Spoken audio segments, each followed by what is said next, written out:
Hello, hello.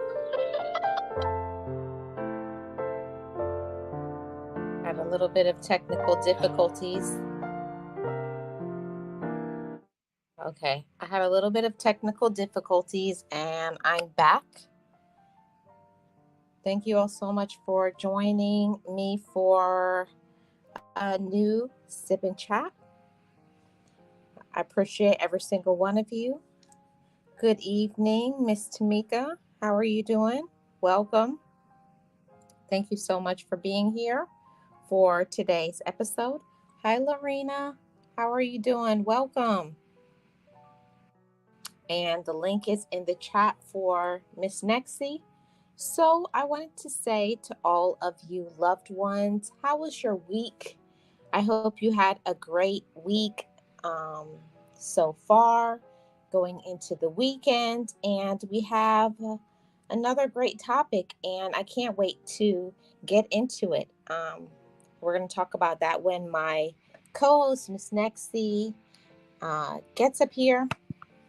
I hope you enjoyed the musical interlude. I was trying to do that, and then for some reason, my Wi Fi went out. So I'm operating on the phone. It's always something, right? So we're just going to push on through this. So, welcome to today's new podcast episode of the Sip and Chat, where we sip and chat about important topics about emotional healing, trauma healing, and just good old conversations about just maturing and being better and mature women and better and mature men. And I believe 100% that until we learn to love ourselves, we can't learn to be better um, persons in who we love. So, welcome to today's show. Oh, you enjoyed it, Miss Tamika? I think I'm going to start doing that on the sip and chat. I'm going to start with this music. So I'm glad that you enjoyed it. So while I'm waiting for my co-host, Miss Nexie, the link is in the comment section above for Miss Nexie only. So while we're waiting on Miss Nexie, what are you all sipping on? I have my drink and I'm going to wait for my co-host to ask me what I'm sipping on. But I I debated what I was going to have for my sip and chat. And I said I didn't want to be boring today, so I have something that is a little of the same but a little different. So I want to ask you all, what are you sipping on today? I hope it's something enjoyable, whether it's water or or whatever. um, enjoy your drink, and let's get into today's topic.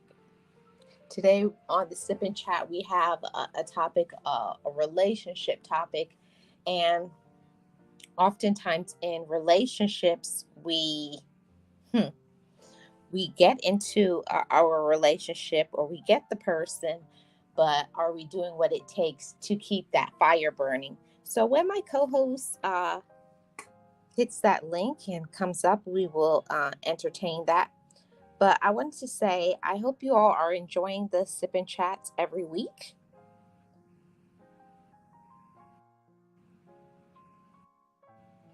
because I know I have been enjoying being a part of it. My co-host, Miss Nexie, is awesome. She is not a content creator. She's a supporter, and she supports me and many other content creators. And I really do value her thoughts, and I hope you all do as well. Me and Miss Nexie are the same, but a little different, because there's certain things that I agree on things, and there's some things that we don't. And I think that that's what really makes our conversations good, because she gives a different perspective than I do. So I do appreciate it. So today, I'm going to put this up on the chat while I'm waiting for Miss Nexie.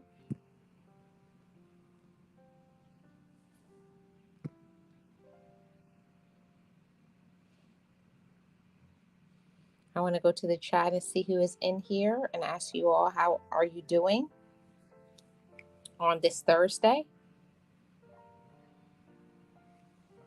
Yes, shout out to you, Lorena. Hold on a second, guys.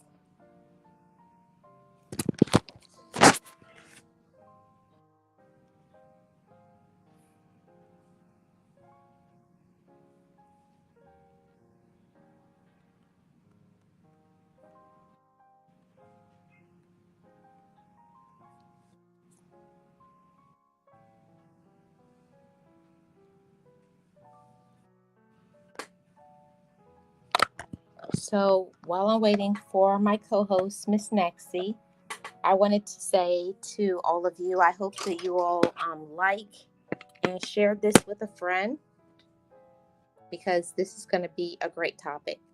So this will be the topic today, keeping the fire burning in your relationship. And this one was not my idea. This was definitely Miss Nexie's idea. And I put a little bit of energy into the thumbnail today. I hope you guys like that. I hope you guys like that. But we're going to start because I'm waiting for my co-host, Miss Nexie. So we're waiting on Miss Nexie. I'm going to start with my thoughts. So, keeping the fire burning in your relationship. Now, when we talk about the fire burning, a lot of people, when you start off a relationship, hi, Kristen, how are you doing? Welcome. Appreciate you being here. Thank you so much. When we talk about a romantic relationship, in the beginning of a relationship, how when you start off a relationship, that fire, the flames are burning bright. But as time goes on, as there's children involved, it shifts and it changes. And I think that it's important to acknowledge that it doesn't mean there's anything wrong in the relationship. It just means that you have to put in some work into the relationship to make it lasting, to keep it strong. And I think that there's a lot of people that they take the person that they're in a relationship with for granted. They take them for granted and think that everything is good, everything is cool, and sometimes it's not. Until you ask questions, until you put some work into your relationship, you're never going to get what you want out of it. And I know I came from that generation that did not have conversations and talk about how you're feeling, that you could be struggling, you could be unhappy, and you just keep all of those things to yourself. And I don't think that that's a good thing. I think that it's a great thing for a relationship to say, we should work on this and we should work on that. So it's all of those things that I want to start off this conversation by saying that part.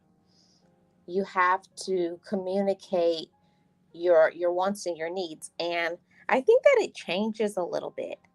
Hi, Miss Jackie. How are you doing? Welcome. Appreciate you being here. Happy Thursday. And I definitely wanted to say this 100%, that it's so important to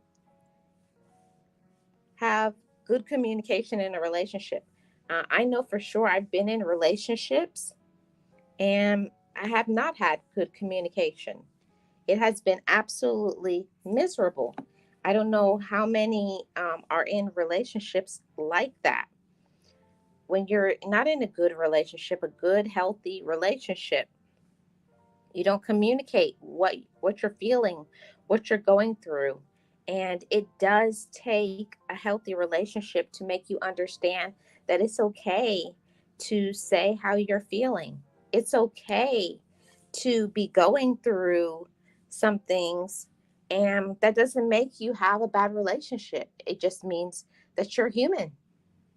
It means you're human, and when there's problems, that you're mature enough to talk about it. And I do think that that's very valuable and important. It's important to say, I'm feeling this way or that way, and then respect each other's decisions. Because it does happen a lot where people are in relationships and they don't value one another. They don't respect each other's feelings and what that person is dealing with and going through. So we definitely do have to be mature enough to realize that if there's an issue or a problem, I'm mature enough to talk about it. I'm mature enough to say, this is how I'm feeling. This is what I'm going through. I think that that's highly important.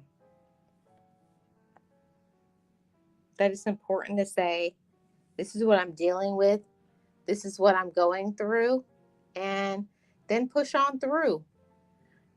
In the beginning of my relationship, it was so hard for me to communicate the things that I was dealing with and going through because I was not used to communicating. When you grow up a certain way, it's hard for you to shift and change what you have grown up in. And I didn't grow up at seeing women in my lives communicating how they felt. It was kind of like, you just don't do that. And that is never a good thing because you bring so much pain and frustration to not only yourself but to your relationship.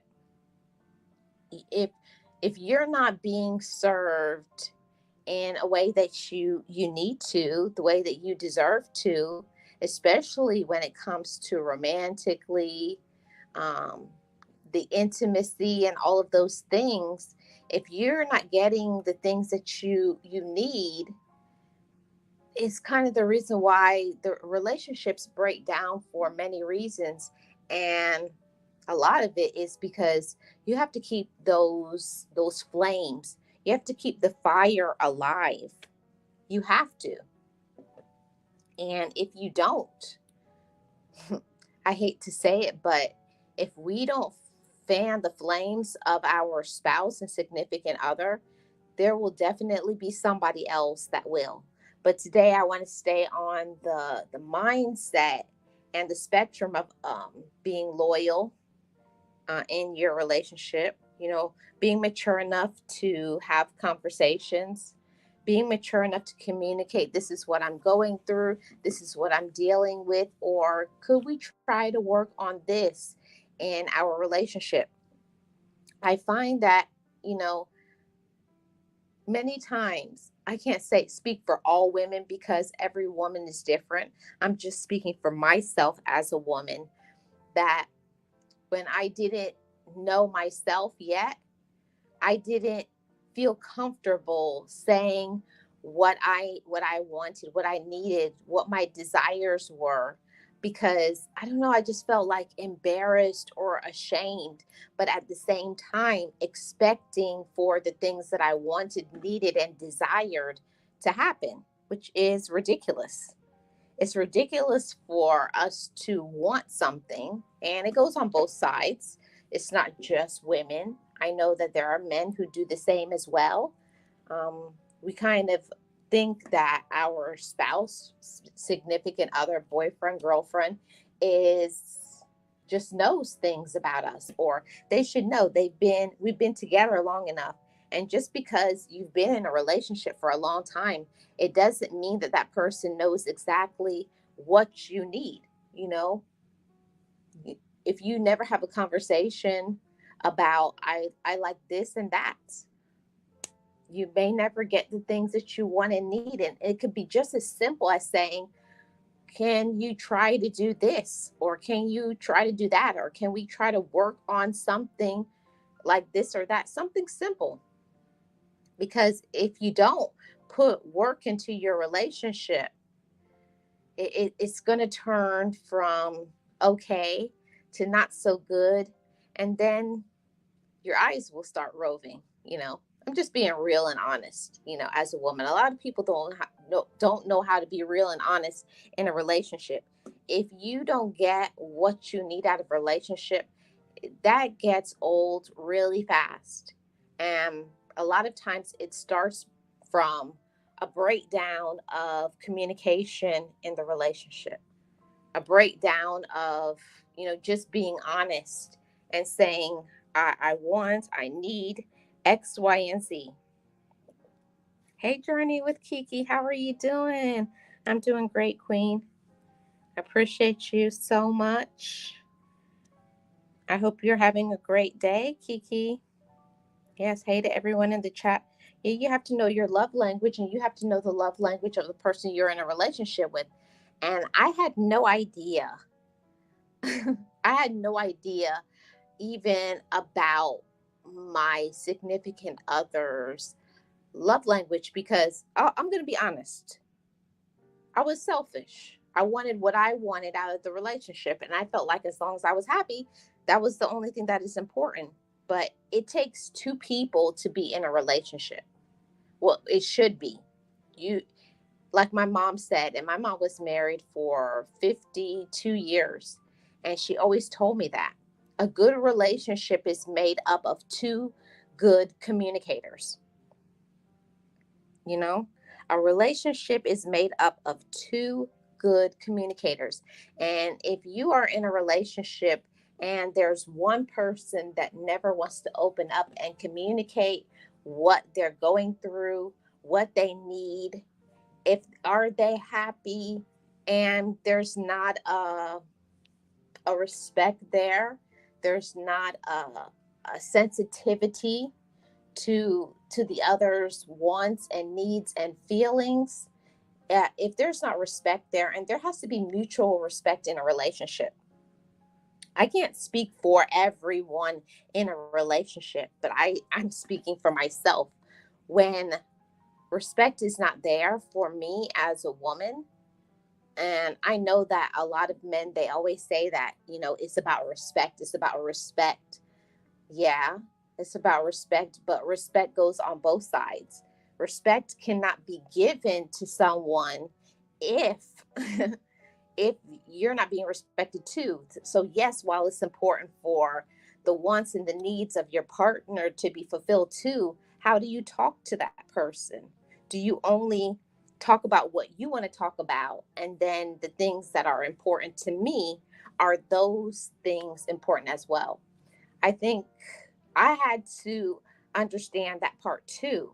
That yes, maybe because maybe your partner who you're in a relationship with, is respect is very important to them, but at the same time, respect goes along with intimacy. You have to have intimacy and allowing that person to be vulnerable with you. And if they let down their guard and they're vulnerable with you, will you respect them, or are you going to make fun of them? You going to embarrass them, or are you going to be compassionate and listen? I had to learn as a woman humility in a relationship. That is was important, to be humble. It's not about what I liked, what I wanted, what I needed. There are certain times that you just have to learn to be quiet and to respect the person that you're with. You have to just let them talk. Yes, Kiki, communication has to be there. And I can never say that enough. Communication has to be there in a relationship. If you don't have communication in your relationship, you have nothing. If you cannot communicate how you're feeling, what you're going through, what you desire, listen, as a woman, I can say honestly, if I cannot have conversation, what I'm going through and dealing with, as women, it's natural for us. Well, I can't say all of us, but most of us as women, it's natural for us to talk about the things that we're feeling. And maybe you may have to be a little bit more patient with your partner as to how they want to communicate, and let them understand what's important to you. Not just saying, you don't listen to me, you don't do this, you don't do that. See, when we do that, we shut we shut down, that person will shut down even listening to us. If you do not show them respect, or you're talking to them like they're a child, there's not going to be any there's not going to be any thing good come out of that conversation. Actually, most likely it's like you'll be talking to yourself, you know? Yeah, and you cannot let that fire in your relationship die. You can't. And many people do. Many people let that fire go out in their relationship. And I never understand that. I never understand why people let that fire die in the relationship. And I can say, I have to say and be real, you know, a lot of times the life gets in the way. You know, if you have children, right? If you have children, if you have a busy work schedule, you can get so involved in your work and trying to raise the corporate ladder, or trying to get ahead with your job, or trying to be so involved with kids or grandkids or your nieces and nephews, family members, or hanging out with friends, that you forget about the person that is right in front of you, who is right in front of you, who has been by your side. And it's crazy to me that some people would rather tell their most personal and private things to a friend, or they'll complain about the issues that they're having in the relationship and completely forget about the person who's right in front of them, having a conversation with them. Yeah, you have to keep it lit. Yeah, remember how you met them and keep that going. You have to. Hi, Shay. How are you doing? Welcome. Appreciate you being here. Thank you so much. And that's what I have to say. You know, I can't speak for a man because I'm not a man, but I can speak from a woman's perspective. You know, you get so busy with all of the things, and most of us women, we wear many hats. You know, if you have children, if you have a job, taking care of a household, it's hard to uh, cut out time just for the person that you're in a relationship. But you have to make your time for your date nights. You have to make your time that should be important to you, like it is for them. You have to make it important, and the other person can know when something is important for you. If something's important, if a person is important for you, you will make the time. I'm just going to keep it real. When I was younger, I always used to complain, I'm so busy and I don't have time. It's not that I didn't have the time.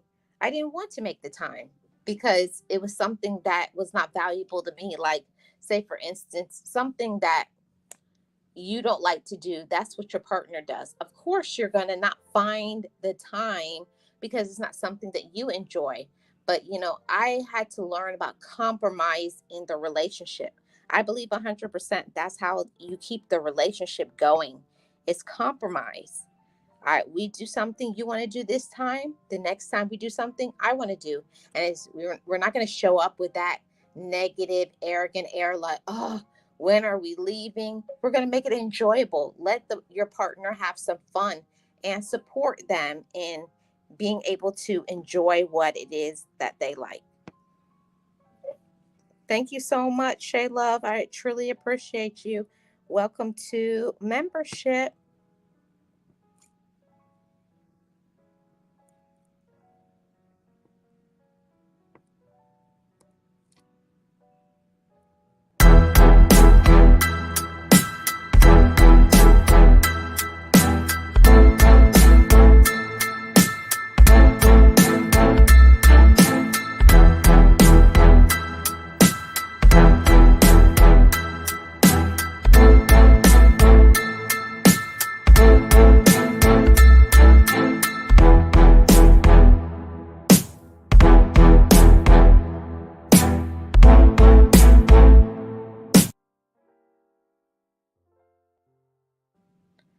Thank you so much, Shay. Welcome to membership. Make sure you check out some member only videos It's there for you. Membership starts at 99 cents. Yes, that is so true. It is. Hi, Jennifer. How are you doing? Welcome in. I so appreciate you being here. Thank you so much. Thank you so much for the thumbs up. Hi, Jennifer. How are you doing? Welcome in. Yes, being able to compromise is key. It's so important uh, to um, to compromise, and I had to learn that. Thank you so much. I had to learn that in a relationship. I had to learn about compromising and that it wasn't just about me and what I liked and what was important to me. Because if the person you're in a relationship with is important to you, you will make the time, you will listen, and you will spend time doing some things that they want to do because it's not about us. I had to learn to not be selfish. And that for me, I think fans the flames, because that's a special thing that that that's not something that's their favorite thing to do, but they're willing to spend their time doing something that will make them happy. hmm I think that that's important. Yeah, there has to be an agreement. You have to meet each other halfway at a fork in the road. And that's one thing that I definitely had to learn. I had to learn how to come to the fork in the road, and that it wasn't about me. It wasn't about me. It wasn't about what I wanted. It was about what I needed, you know? Oh, awesome. Enjoy date night. That's what we're talking about today, you know, spending that time on your relationship. And, something that I wanted to say that is very important for today's discussion and topic. It's so important for us to not let ourselves go. I know I'm guilty of it. I'll be honest. When you're with somebody for a long time, you kind of slow down a little bit in doing what you used to do. Like when you first start off a relationship, like everything is, you get yourself all together. You make sure you're watching everything. You're watching your weight and you're keeping yourself healthy. But then after a little while, you get a little relaxed, you get a little comfortable, and then you slowly start slowing down and getting yourself probably dressed up like you used to. It doesn't have to be all the time, but I think at least 2 times a month, at least that's for me a minimum, at least 2 times a month, you should be going out and doing something together. And it doesn't have to be something that costs money. That's what a lot of people don't understand. There's a lot of things that you can do to keep the romance in your relationship. I live in Florida, and something that's very easy for me is, going for a walk on the beach. That's a simple, free thing. And it's something that you spend some quiet time together, just talk, enjoy each other's company, have conversation in a relaxed mood. Yeah. And yeah, of course, there's always the things like going out to eat. That's something nice too. But sometimes it's just nice to just go somewhere and just talk without the noise of a restaurant, or just going somewhere that is just more intimate and private and quiet. I like to go back to places that you used to go to when, your relationship just started. I don't know who is like me, but 3 times a week. Oh, that's nice. Yeah, that's nice. 3 times a week. That's wonderful. See, and it all depends on what works for you and your relationship. It depends on your income. It depends on your responsibilities. Your if you have children, or if you don't, are you older? Are you younger? Are you just starting out? Are you both in school? There's a lot of factors that go into what you can do in the relationship. But I always say that it's bull when people say that, oh, I would love to do something with my spouse or my significant other, but I can't afford it. You don't have to do nothing. Sometimes it's get yourself a babysitter and have a little setup, and put a tablecloth, put some candles in on the table, sprinkle some rose petals, put on some soft music, and just have a nice conversation, talk and laugh. And what I think is missing these days in a relationship is people fail to keep that fire burning in the relationship. I think that's so important. Keep that fire burning. Let's be honest, everybody. If you don't keep that fire burning in your relationship, somebody else will will keep that fire burning. Trust and believe. Hold on a second, guys.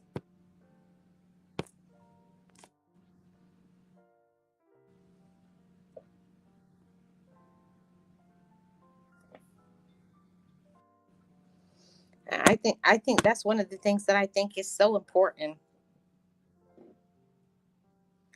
Yes, we are going to Starbucks for coffee and protein packed for my diet. I'm on Weight Watchers. Yeah, but you still are making the time out for each other. I think that that's the most important thing. It does not have to be something expensive.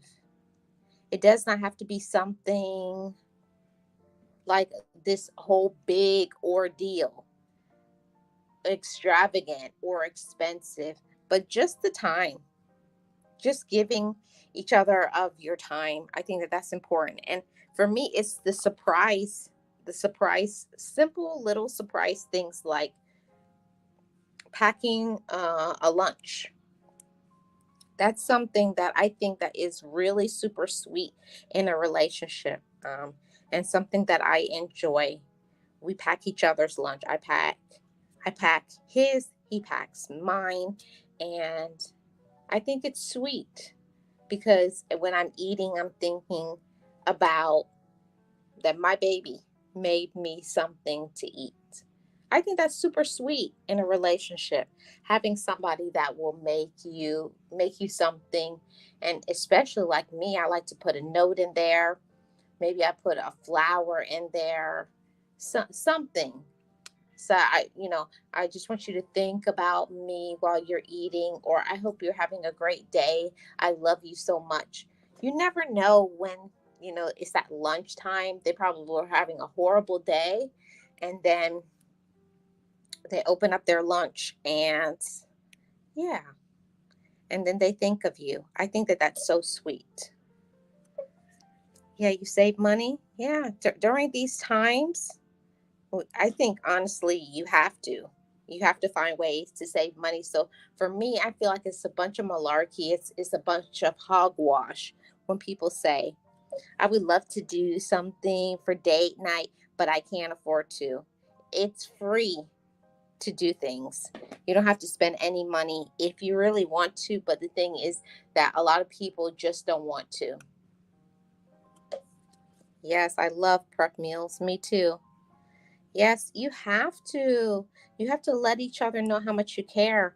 And I feel like this is a very important part of today's conversation and discussion is you have to let the person that you're in a relationship know how much you care about them. How much you care is valuable and so important. Letting the person know that they are important to you still, can I say that over and over again? Still, you have to let the person that you're in a relationship know that I know that, you know, we we've been together for a while, and just reminding the person you're still important to me. I still care about you. You know, you're still the person that I love. It's important to say those words. And I know that that's not everybody's comfortable position to say those three words, I love you. And I'm not for, just saying I love you like all the time, like overkill. But it's important from time to time, to just say that. I just want you to know that I love you. Just saying that, I feel like that continues to keep the fire burning with whatever is going on in that person's life, what through their highs and their lows, for them to know that even through everything, I know that you're here for me. Having that, like, for me, is like having a safe place to fall. And I think that that's so important for you to have that in your relationship. You need to have a safe place. It's like a pillow, somewhere to, no matter what is going on the outside, I can confide in you. We can talk about things, and you're not going to throw it in my face. You're not going to embarrass me. You're not going to tell other people about the things that's going on. Having that safety net in a relationship is so important. And I think that's one of the reasons why my previous relationship never worked out, is because that very reason. If you cannot be with somebody and you're telling them how you're feeling, and there's no, like, no, there's no compassion there. It's just like, oh, I don't feel comfortable talking about those things. Or they'll say things like, oh, that's for girls. Girls talk about emotions. No, not everybody has that emotional intelligence, and I understand that. Not everybody comes from a space that they know how to communicate what they're dealing with and going through. But even if it's hard for you, I still think it's important to have the conversations. Thank you so much, Kiki. I appreciate you. Yes, and you have to put a little note inside. Yeah, you do. Yeah, let them know how you care. Oh, you prep together? Oh, that's sweet, Kiki. Oh, that's so super sweet. It truly is. And put hearts in it. That's nice.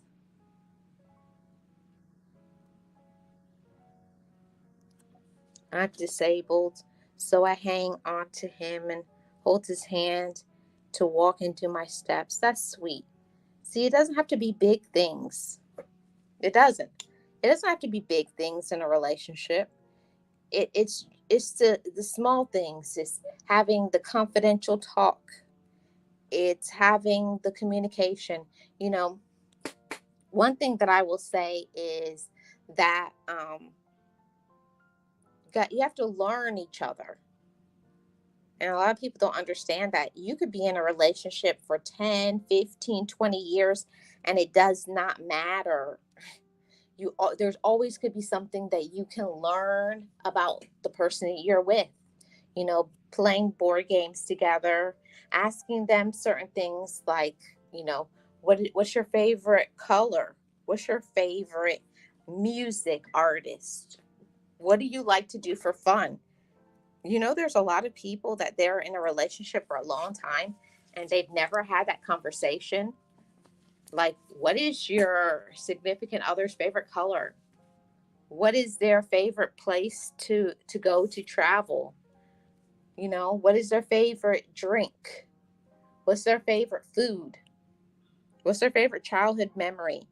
It's certain things like that the person that you're with should be able to know those things about you. And if you don't, you can always start it. That's the difference. Oh, thank you so much, Jackie. I appreciate it. Oh, thank you so much. Here's my co-host, Miss Nexie. Thank you so much for the super sticker. I truly appreciate it. We got to play that song. Hold on a second. Let's bring up Panda when the super chat hits. Thank you so much, Miss Nexie.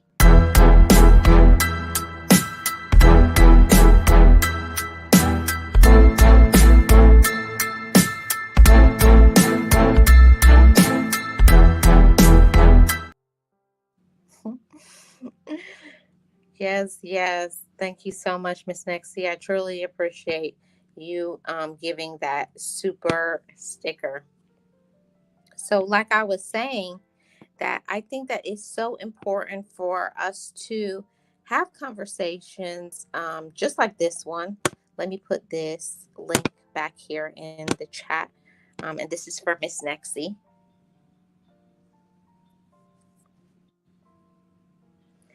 So I wanted to say this to everybody.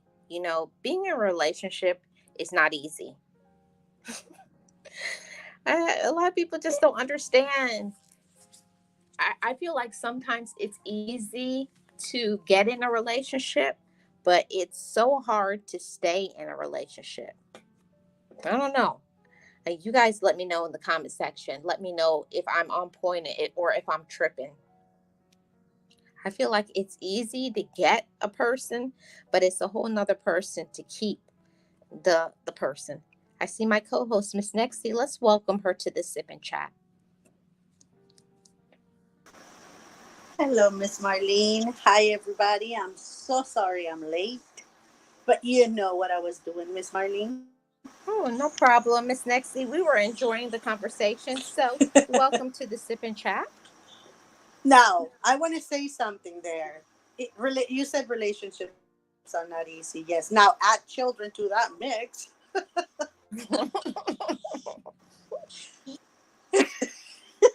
and now it gets fun. Very That's all fun. I wanted to Very say. fun. you, I've been listening as I was waiting for for what I was doing, and I'm like rushing. I'm like trying to get here, and I was listening. There's so much input from what you were saying, but I was thinking as you were speaking, and I was hearing the comments and stuff. Is that I feel that a lot of times, and I'm talking about me, what I experienced in our relationship is that when the kids came, when they started coming, right, that that between him and I, that relationship wasn't important to me anymore. And I don't know if every mother goes through this. I really don't know, Marlene. I really don't know. I have never I have never asked that to anyone. But I was thinking of going back in my relationship, and the reason why is because we had to do this transaction for our son together, right? So we were there, and I Mm-hmm. was looking at him interacting with our son, and thinking, how sad, right? That once the kids started coming, that connection, that friendship, that relationship wasn't, to me, again, I don't know if every mother is like this, but to me, it wasn't as important as what I was having with my children, as that relationship I was building with them. I don't know. I guess that's Well, what well, I I, was thinking this whole time. well, well, I remember my mom said when, because my mom and my dad, they had 10 children. So, it was a blended family. My mom had one kid before marriage, and my dad also had a kid before marriage, and then they had 8 kids together. Um, it was, my mom said, when the relationship started, it was one thing because it was like in the beginning, like this is my daughter, and my dad was like, this is my son. So that was one thing, learning how to be to parent together, like learning that it's not just my daughter, it's not my son, it's our kids. So my mom said that was one part of the relationship, and then learning how to communicate with each other and depend on each other. But even though my mom said they both came into the relationship with a kid, but she said it was different when they had a kid together, and it was like, now this is like truly our blood child. She said it was just she said the relationship changed after that Really? because yeah, yeah. She said it was completely different Wow. because yeah. And that's the thing, like for me, is It was more like, there were our children, there are children together, but what I was thinking, again, maybe because we were going to focus on this today, right, that I started going back into memory lane and trying to grasp of how a marriage, or a partnership, whether you're not, some people are not married but they are partners, in crime, when it comes to their kiddos and stuff like that, they live together, right? So even if you're not married, but when you become parents, and that's the thing that I was thinking about, is that before the kids, oh, we'll do all kinds of things together, have fun, do this, go places, enjoy life, go out to dinner, get up late and go out to breakfast at 12. You know what I mean? Like, that relationship was ours. But as the children started coming, that wasn't important to me anymore. It was like, oh, okay, yeah, you're here. There's our children, and wow, wonderful. But my kids are everything. I wanted to do everything with them, and that's, I think, when sometimes we don't realize that that's what we're doing, right? That we're putting this person that helped us, make this little people, and have the family that we have. We forget that that person, it's there too. They may not say anything, because my husband never did, but they probably feel left out. Yeah. My, Like I don't I, know. yeah, I remember my mom and dad always having this discussion when I was younger, and my mom used to always be like, "These are my kids," and my dad used to. I could tell he resented that. He was like, "These are my kids," and my dad said, "You mean our kids? My kids, our kids," and even sometimes saying that in Well, a joke, that can be hurtful to the other person. I claim them as mine unless they misbehave or they're doing something, that is not towards me looking good. Then I said that they're his father's kids. That's how they are. They're his kids. Only when they're good and accomplishing something and making me look good, that's when I claim them. That's the only time I claim them. No. Well, that's a thing that we all do, right? And even my husband said, no, no, those are her kids. Yeah, no, yeah, those are her kids. She won't let me claim them. But I neglected that relationship, and I think I told you, Marlena, after we have, split it up and everything, and we're still good friends, we have children, we still love each other very much. The love is there. We may not be in love with each other as we used to, but we love each other because, we've been together for so long, right? But when I went and he told me, my therapist said, he asked me, what role did you play for this relationship to end the way it did? And I was like, what? Perfection walking in the door. What are you talking about? I did tell him that. I said, hey, wait a minute. I said, perfection just walked in that door. You saw perfection walking in. What do you mean? Are you not listening to what I'm telling you? He did this. I had a whole list, Marlene.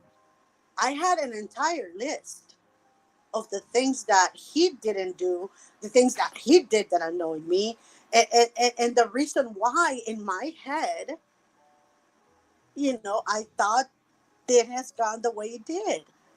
And when I was confronted with what part or what role did you play for the outcome of this relationship to be this, I was faced with, a face in the mirror, right? Yeah. Staring at me like, and I looked at him in disbelief. I'm like, you're not, and he's like, I see that I had that you didn't see that one coming. He's like, you know what? Our session is done. Go home and think about what I just said, and bring me a list of the things that you didn't do. Uh-oh.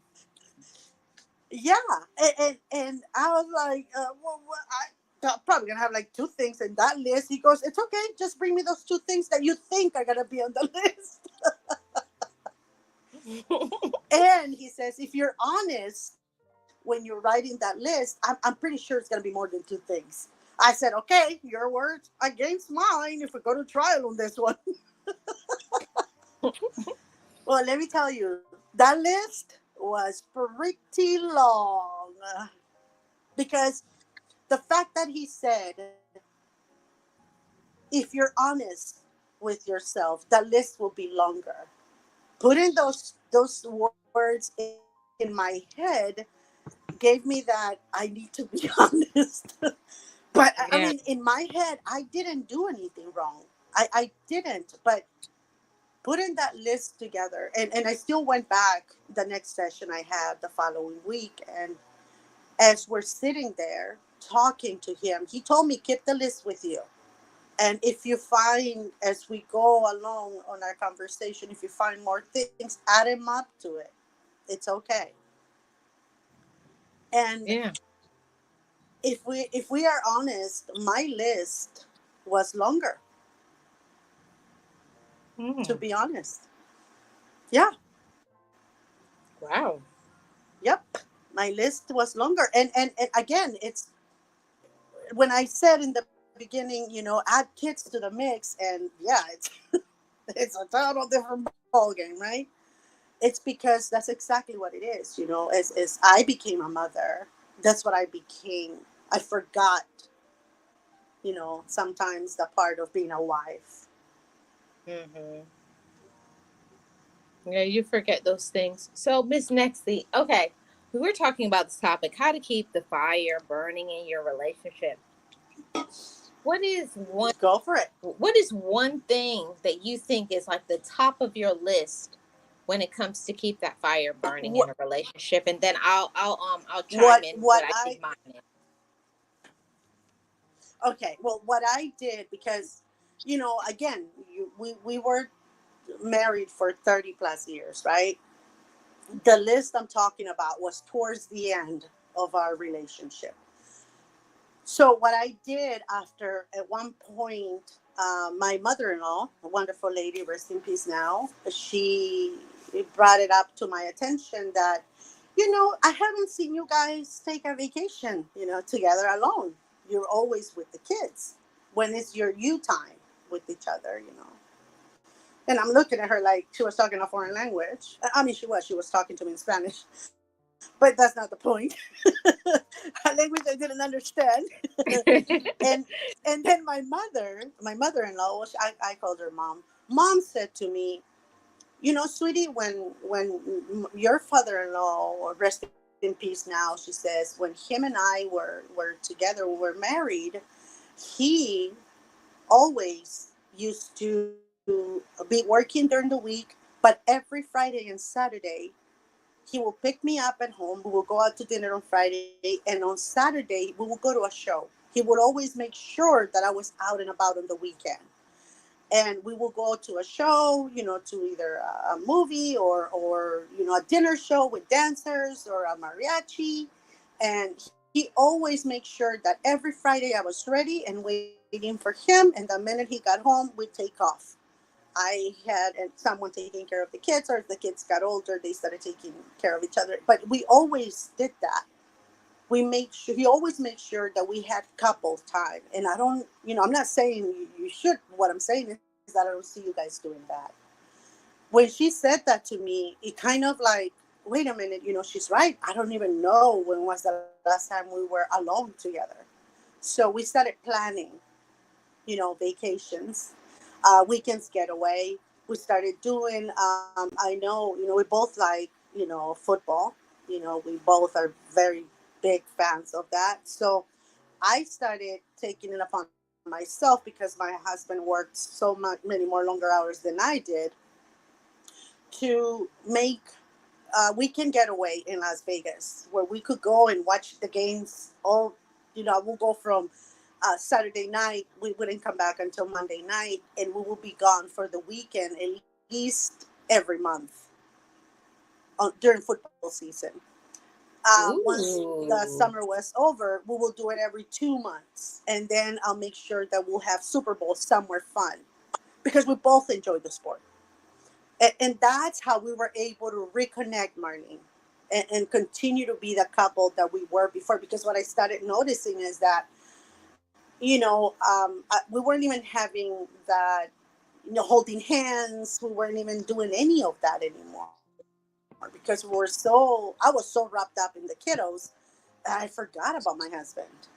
And that reconnected us. That brought back the connection, and we continue on doing that and then we will take vacations just on our own, a cruise here and there. We went to different places, to Cayman Islands. We went to different places, just us for an entire week. And then we will have a couple of weeks during the year with the kids. But we started doing that and make sure that we kept the marriage, and that heat going, that flame sparking, those little um we started also doing little notes, you know I put them in little places where he could find them, or he'll do the same thing to me, put it in my lunchbox, and that will bring a smile to my face. So we started, because we even talked about it. We said, Uh-oh. Where's my co-host? did Okay. I lose you? No, I'm here. Did I lose you, Miss Marley? Oh, No, okay. I'm I'm so here. sorry. I don't know what happened. I thought I It's had okay. lost you. No, no, no. So I'm yeah, here. so we started doing things like that, and we finally had that talk. Like, and he said, yeah, he says, but I understood that the kids were little and they were the priority, but yeah, I felt kind of like I lost my partner in crime, the person that I enjoy hanging out with, and for a little bit, he says, but now we're back. So that's what I started doing, it to keep it, because again, you get so wrapped up in life that you forget that this person needs you too. Yes, yes. Okay, so Now yes. you tell me how you. Okay, now we're going to the top of my list on how to keep those flames going in a relationship. And for me, just someone like, you know, how can I say this in the most politically correct way? I guess you can't say it There's in no a such thing as that. Go for it. Go for it. there's no way better way to say it. But you know, when you first start a relationship, it's like you have that like naughty talk, okay? Like talk to each other in that naughty way, like you did in the beginning of the relationship. But then as you get in the relationship a while, it's like that stops. So for me, it's like saying things like, "Oh yeah, this is what I'm gonna do later." Like, and the anticipation of all of those is like you feel like the relationship is brand new all over again. So for me, like that sort of talk is very high on the list. And also, saying things about your partner, your significant other, your husband, boyfriend, girlfriend in the relationship, that's important to still say, you're looking good, I like your haircut, complimenting one another. Those are two things that are very high on my list, like acknowledging that I still see you and I still find you attractive. Hmm. Yeah. You know, that's the one thing I feel that sometimes, again, Marlene, as you say, we forget, right? Because we're like, "Oh, they should know. I like the way his hair looks. Yeah, they should know, right? She should know her haircut is okay. I mean, it's nice."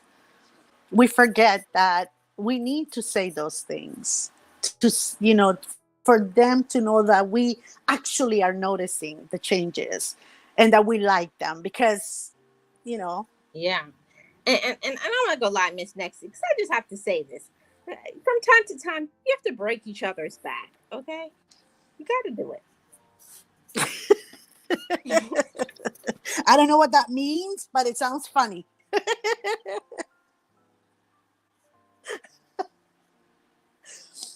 Again, Miss Marlene, I don't know what that means, but it sounds Oh, funny. okay.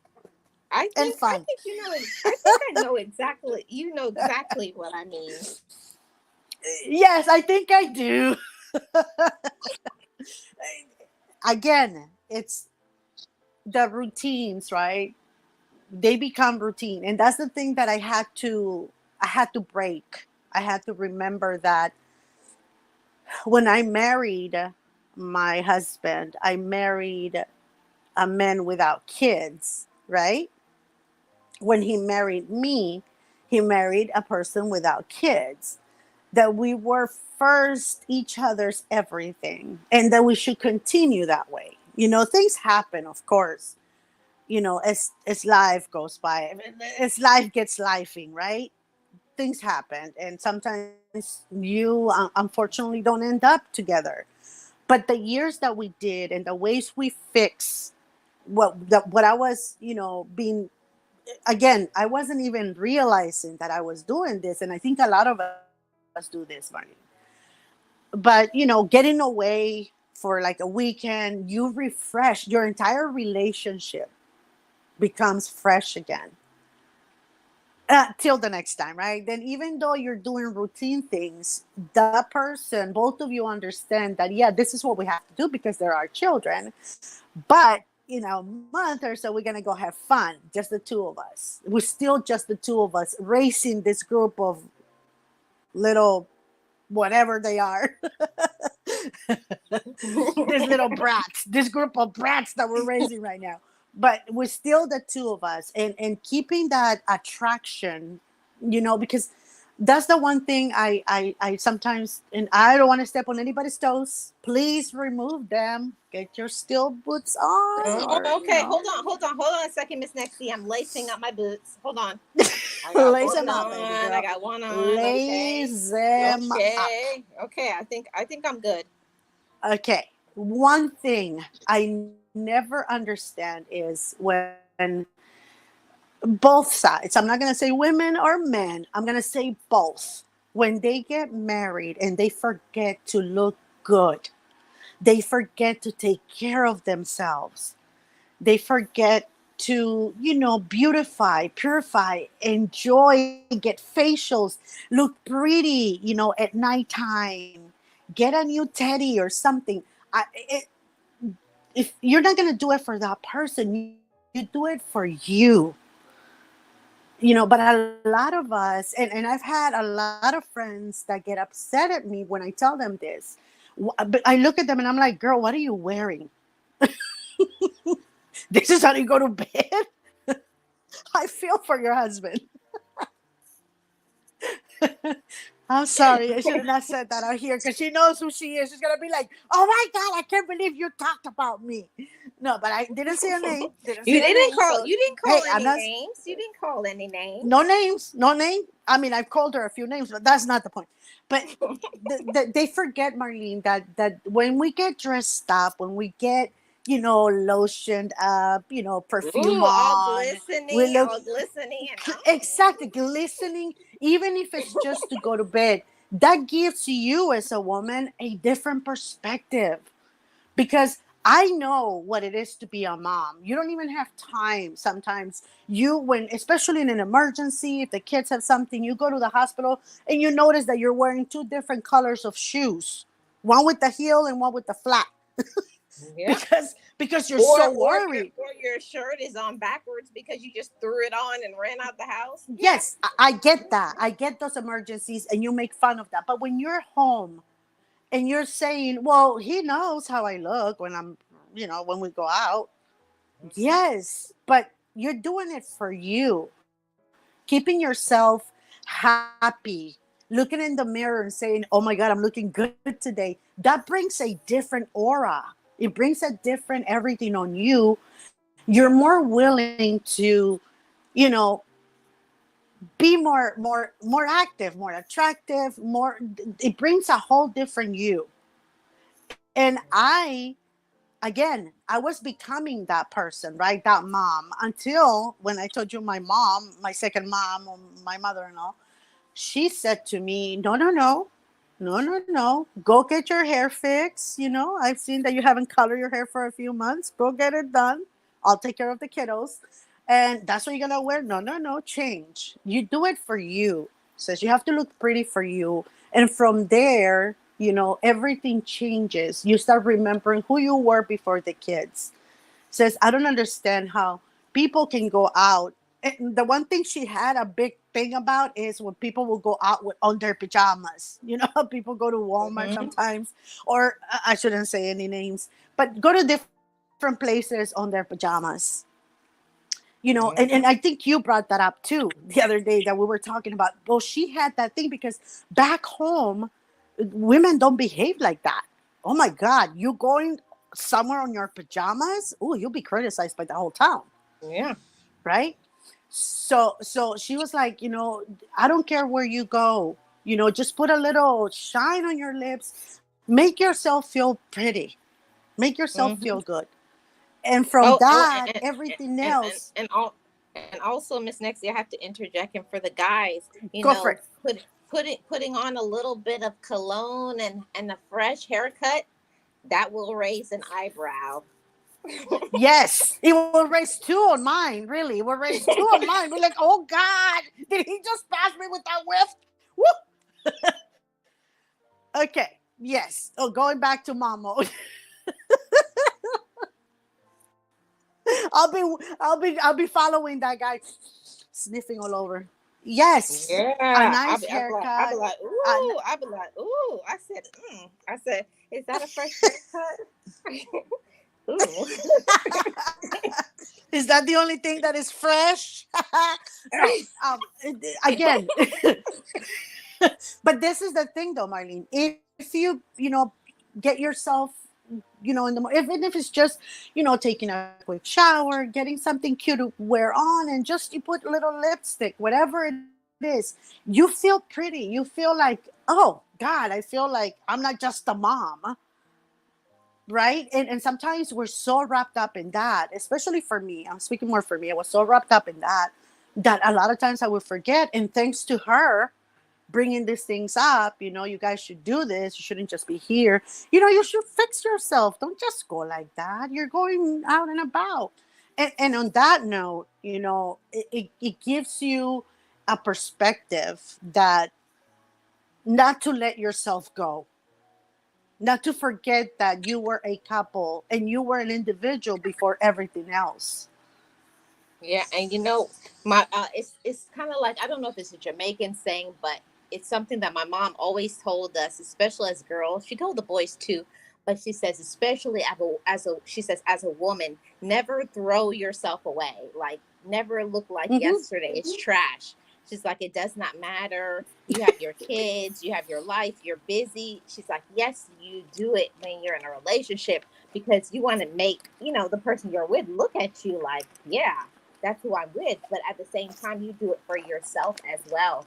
And Mm-hmm. I am so tired of seeing ladies like, okay, they're in a relationship and they kind of just like, oh, I got them.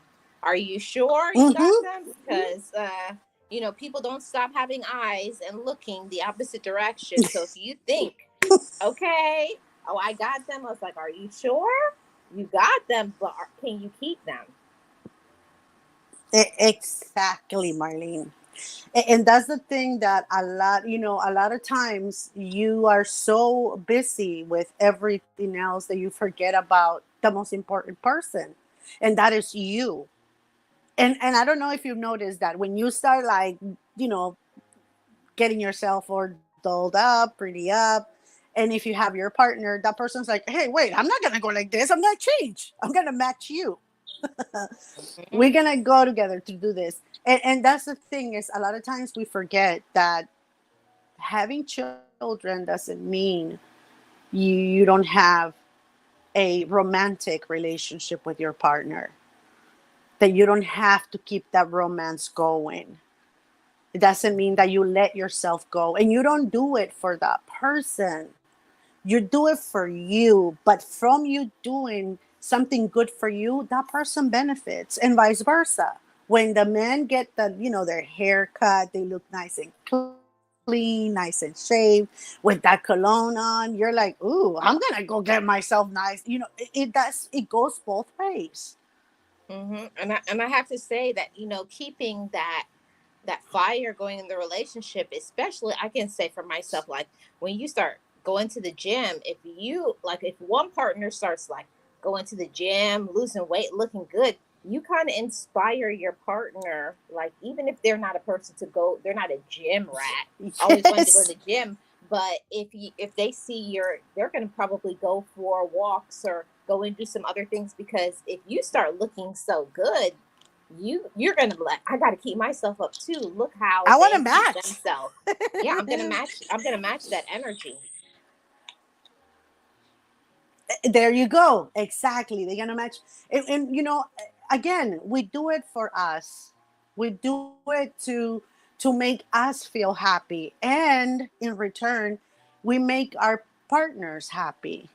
Right? We inspire them to. We remind them who we were before the whole brood came along and destroyed our perfect, beautiful life.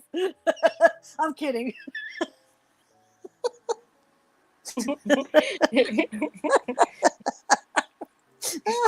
I have to. I have to say this. Anyway, I have to say this, Miss Nexty. Now, you know how like when you first start the relationship and you're like that whole excitement period, and you guys are all like, yeah, bum check a bomb all the time. And then after a while, it's you're just like, eh. They come in the room, you're like, eh, like whatever. Or especially when kids are involved, you're like, yeah, okay, I'll see you next weekend or something.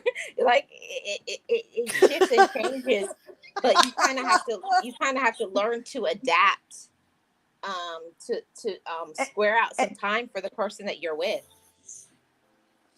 and that Marlene, and that's exactly why I'm saying it in a backwards kind of way, because I know how YouTube is, right? So because again, you don't have time, and sometimes you want to make the time, and then one of the kiddos, mommy, I want to come into the bed, I'm scared. So you have so much that goes on that you don't have that alone time, that making yourself more attractive, making yourself feel better, feel good, that will inspire for you to find a way to get the intimacy back on, to start thinking of other ways of becoming more, because again, life gets lifing, and you get so wrapped up in what's going on that when you've been with that person for so long, you're like, oh, he understands it, oh, she's okay, she gets it.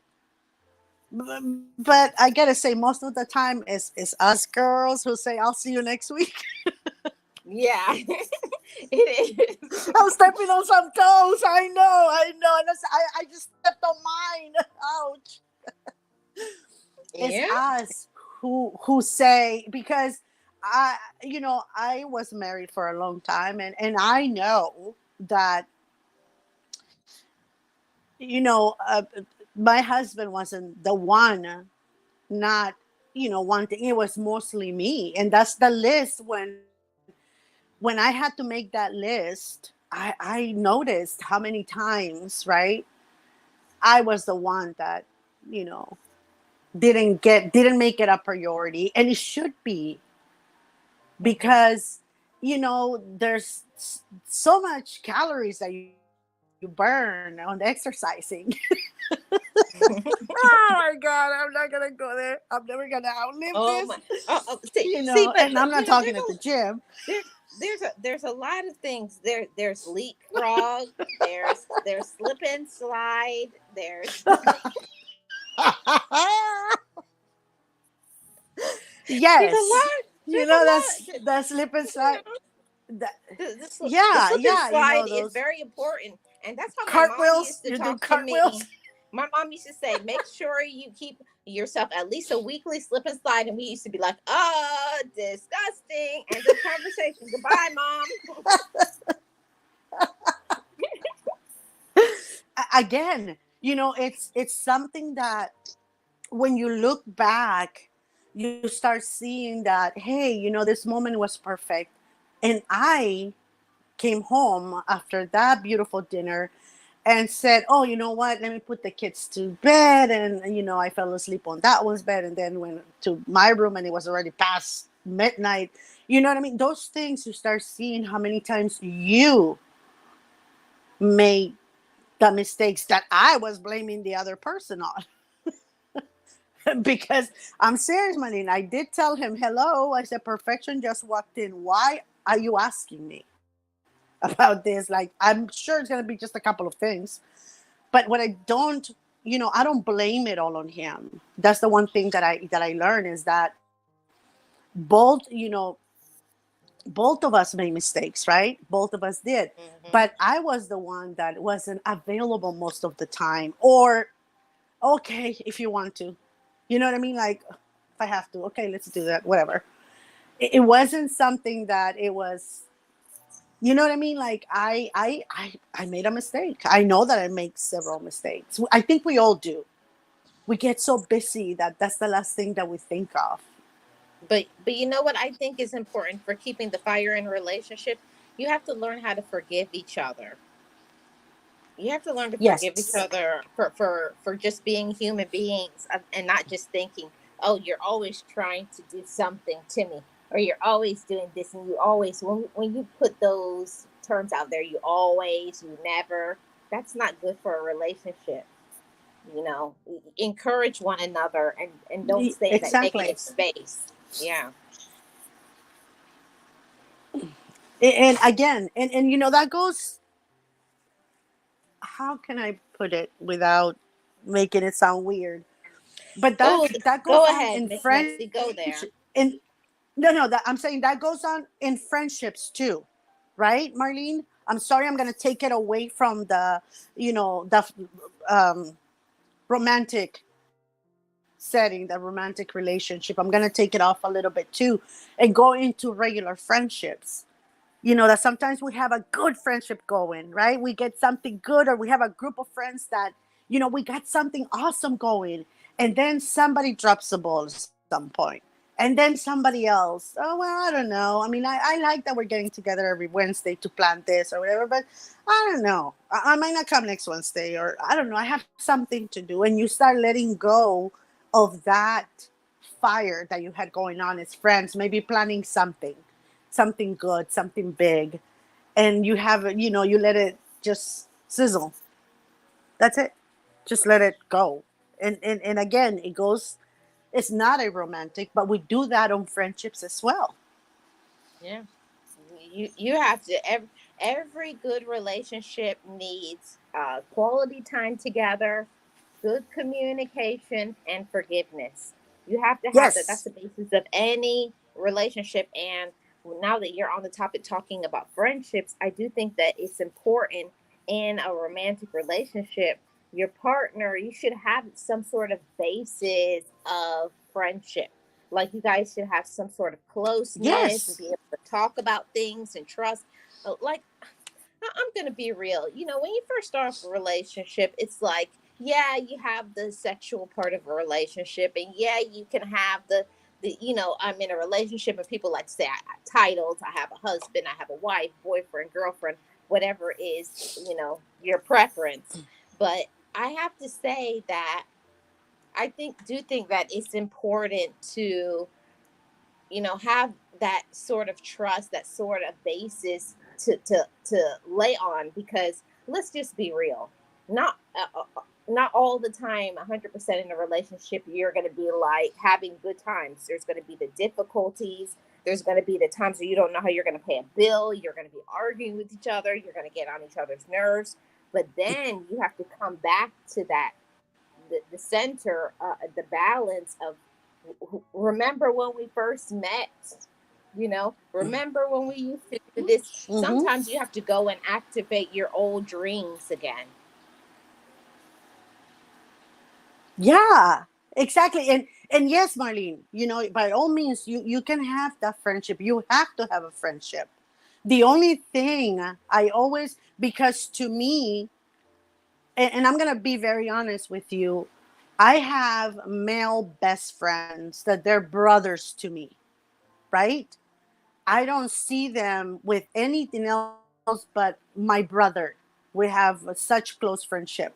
When I have a best friend female, that's it. She's my best friend. There's nothing there that is gonna lead to anything that has to do with romance or anything. I have that wall. If I make you my best friend, that's it. That respect, that bond. You're my sister, you're my brother. So with my husband, because that is the way I process, he cannot be my best friend. He can't. Because if he was my best friend, there will be no romance there. We can have a friendship, yes. We can be open about topics. We can say a lot of things. He's my partner in crime, right? He's the one that I go to for everything that I have. I don't tell him everything because that will make him my best friend. I tell my best friend everything that goes on, things that I don't want him to know. Yeah. but but he cannot, in my mind, in my mind I he cannot be my best friend because that will, in my mind, will put the wall. He's just like a brother to me, which is Mm-hmm. what he is now. He's my best friend, a Right. good And friend and to me. and I think that that's important to remember, that when you're having problems in your relationship, I want to get off track just for a bit. That a lot of people forget, when you're having problems in your relationship, put some work into your relationship. So many people, like, we're in this age of in problems. I'm getting a divorce. We're breaking Hmm. up. Like, no, be grown enough to have conversations, communicate, make changes, grow together. You know, Hey, like, I find that so many people, once some issues come up or hard times, it's so easy to just say I'm done, than to be accountable, and then to say, what about all the good times that you had in the relationship? You should make that Hmm. continue to fan the flames, and to say, no, I'm going to put in the work. I'm going to stick together with my girlfriend, boyfriend, husband, wife, and we're going to work this out. We're going to make it happen. So whether Hmm. sometimes it may be and, getting some counseling and or whatever it is. there you go. And Marlene, the one thing, him and I always make sure, regardless of how upset we were, we could probably had just had a fight. 5 minutes later, somebody walks into our home. We act like nothing happened because it wasn't anybody's problem, right? It wasn't anybody's fault. They didn't have to know our business. People wouldn't even know that we had just had a huge fight because we weren't giving that vibe. The one thing we made sure when we first got married, and I mean, we were together for almost, actually 20 plus years. I've known him for, oof, I don't even want to tell you because you know how old I am. But we make sure that no matter what the argument or what the problem was, we didn't go to bed angry. We talked it over before we went to bed. Even if it was just saying, I'm sorry, I anger you. And he will say, I'm sorry too. And even if at that point we went to bed, the fact that we said those words, that we talked over, if we could, we will talk over what happened and see, try to see both points of view. If we couldn't, because we were going to go back to bickering, then we'll be, what, I'm sorry. We'll talk tomorrow, but I'm really sorry that went that way. And the same way, and then we go to bed. We never went to bed angry.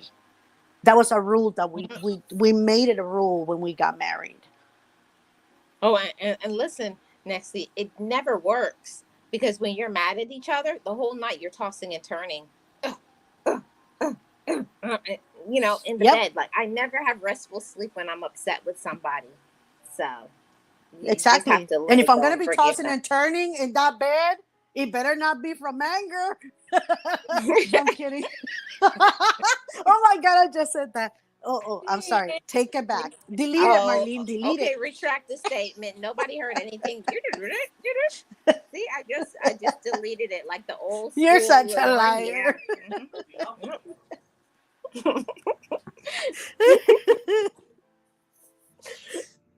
Oh. Yes, if Yep. I'm gonna be doing that, yeah, and it's true, Marlene. You don't sleep. And if you do take a few, little snoozes, you wake up so tired because your mind hasn't rested, because you still have that. So even like I said, even if it was to say, I'm sorry, we'll talk tomorrow, whatever, Even if it was just to, say those two words, I'm sorry, Mm-hmm. that was it. It didn't have to go any further. But we knew we had to pick up where we left off in the morning and say, you know what? We should have never. I'm sorry. And even if it started the argument, we will laugh because, oh my God, here we go again. Mm-hmm. And again, we have to make sure that if we can, because how many, I mean, Marlene, I will get upset. That's it. I'm leaving, right? In my Yeah. mind. I'm picking up my kids. I'm going. And then one of the kids will do something, the other one, and then I'll be like, where am I going to go with all these kids? Why am I going to Yeah. uproot them, scare them off because I'm mad right now? And then later on, and then he will come back and we will talk it over. And, I'll see my kids and like, oh my God, thank God I didn't make that. Because when we're Mm-hmm. young, we don't think things the way we do as we get older. And Yeah. if it would have not happened what happened, I think we will still be together because, like I said, we get along very well. We're Yeah. good friends. Yep. And one of the things that I think that is important for this discussion today is also to say, you know, take breaks when you're upset with each other. Like I had to learn that because depending on the person that you're with in a relationship, sometimes you can talk through an issue and sometimes you're too upset. So if you need to take a break, if you need to take a break and walk away for a little bit, I think that that's very important. That's a part of maturity is understanding when you need a break from the person, when you need to, like you're not feeling good. Maybe you had a bad day, or you're going through something. So learning to respect each other, like because one may be one that as soon as something comes up, they want to talk it through right now, and the other one wants to like don't want to talk in the heat of the moment because when you say things you don't want to regret it. And I'm one of those persons, I don't like to talk about things when they just happen. I like to think about the whole situation. Was it me? Was I tripping, or were they tripping? Were they having a bad day? Was there something that I didn't know? Did I make an assumption? Did they make an assumption? Are we listening to other people? It's a lot of factors. And when we're mature enough, we can understand that part, that it's okay for the person to take a break and then come back at another time when they're not upset. And I had to learn to not be trying to force the person to talk when they're not ready to talk. It's respecting each other's boundaries. And one thing that I saw a t-shirt a long time ago, probably was like in the 90s, that said, I'm sorry for what I said when I was hungry. Because I'm definitely one of those persons, when I'm hungry, I get pretty cranky. So I know myself now when I'm probably didn't eat something, I'm not hydrated, or I'm stressed out. I act a different way. I talk a different way. So, you have to learn how to respect each other and know your partner. Know that, how they are when they come home from work. Give them time to unplug and de-stress, or in the heat of a moment, in the heat of something going on, just let them.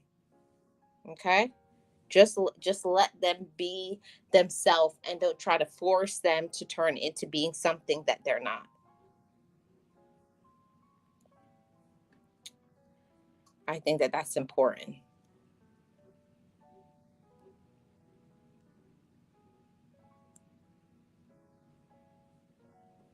So I always try my best to, learning to be the respectful, kind, and compassionate person in the relationship.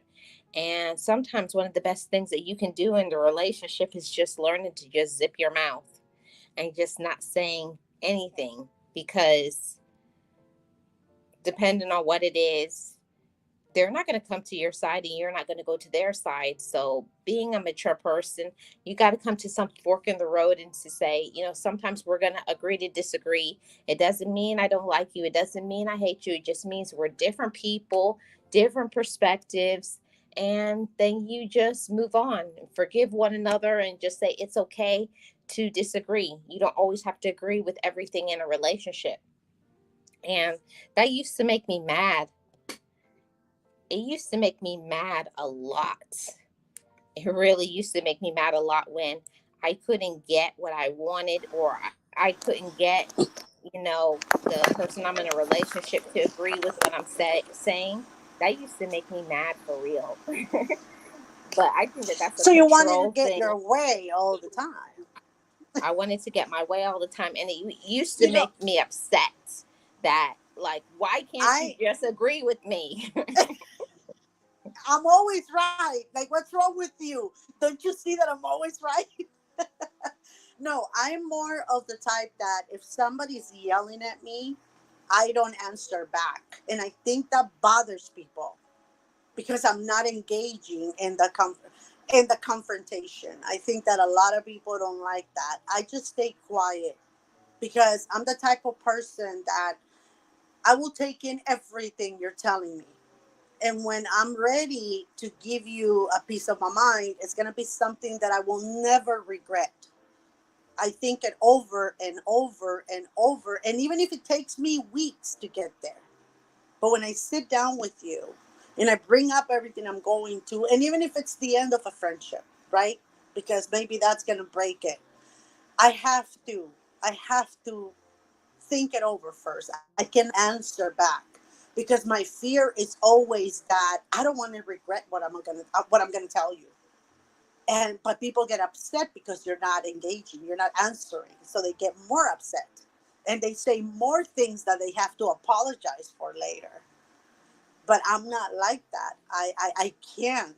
I can bring up something like you've been disrespectful to someone, and I will leave it at that. Or I don't like the way you're talking to me, but I'm not gonna engage in going back and forth, back and forth. I don't do that.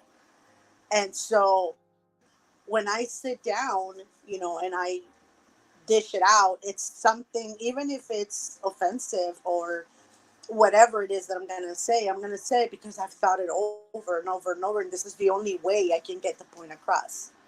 And I'm not gonna regret it. I'm gonna be okay Yeah. with me.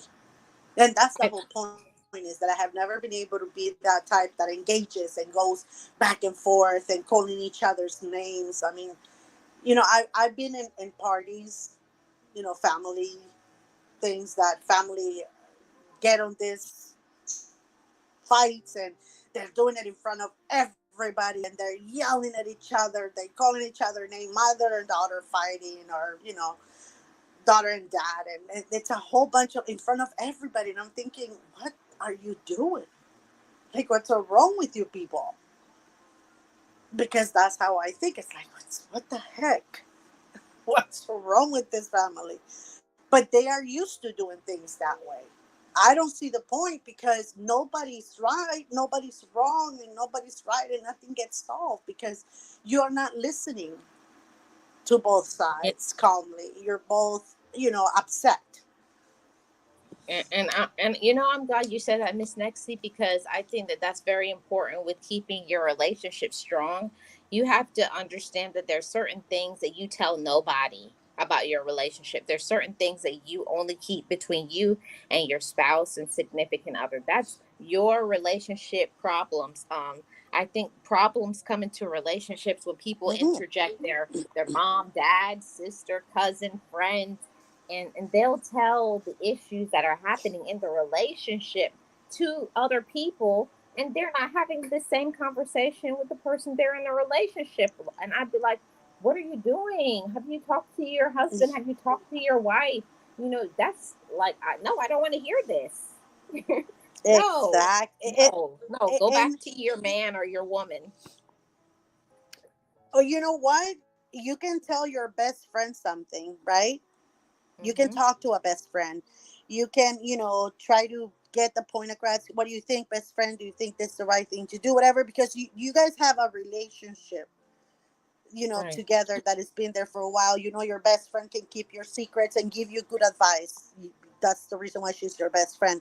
But when this is one thing I don't like is when some I've been in cases where my friend got into a relationship with someone, with a very nice guy, And I could hear her sometimes talking on how her dad was this, her dad sometimes did that, and her dad was cheap, and she was bad mouthing, or like kind of telling this guy the kind of relationship she had with her dad, or what kind of person she thought her dad was, and how her mom this and that. And I took her aside and I said, "What are you doing?"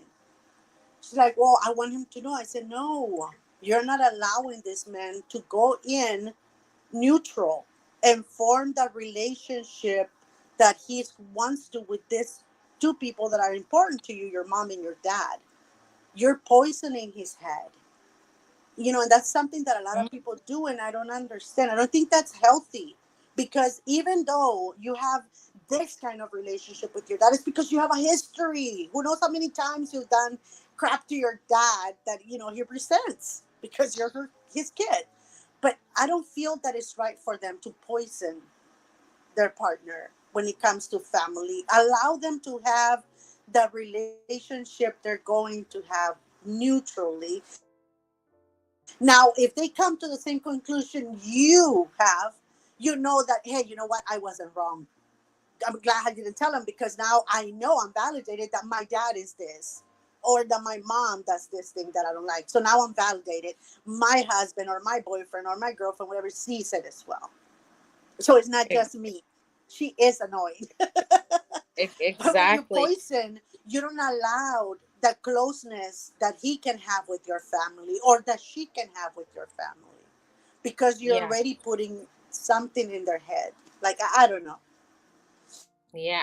And I feel that Maybe I'm is. wrong. I don't know. Who am No, I, I right? don't I don't know. know. I think it's one of those things, Nexty, that to each his or her own, and everybody has certain things. But for me, that's like a deal breaker in a relationship when we have an issue or something going on, and they go and, like Trophy Winner says, they go and tell their relatives or other people about their relationship issues, but won't have that same conversation with the person they're with. Yep, exactly. Trophy, exactly. And that shouldn't be the case. You don't run to your mom every time you have a fight with your significant other. It's not your mom's problem or your dad's, and you're gonna make your mom and dad dislike the person you're with, and maybe the problem was your fault. I don't know. Oh my goodness. You are oh, that was a punch. You didn't even tell me to put on my boots. I already took them off. You didn't even tell me to move my feet out the way. I already Sorry, had took off my Marlene, if I boots. stepped on your toes. Yeah, but you know what? When we're immature, the things that we do, it's crazy. I know when I was much younger, I would say like in my early teens, in my 20s, I did that stuff because I just like, because I don't care. I was like, I'm gonna tell my mama this, I'm gonna tell my sister this, I'm gonna tell. But when we do that, Yeah, but when we yeah, do that, like and you said, that you poison them. yeah. Now, because you're their child. Now, if my daughter will come and say, "Oh, my husband sometimes he yells at me like he's so mean," and I will be looking at my son-in-law like, "Really?" If I don't slap him before, right? I'll be like, "Really? You're yelling at my baby? What's wrong with you?" But what my daughter neglected to say is that she started yelling at him first, right? So he answered her the same way she talked to him. And that's when I'm saying this, that a lot of times we bring dysfunction into our relationships.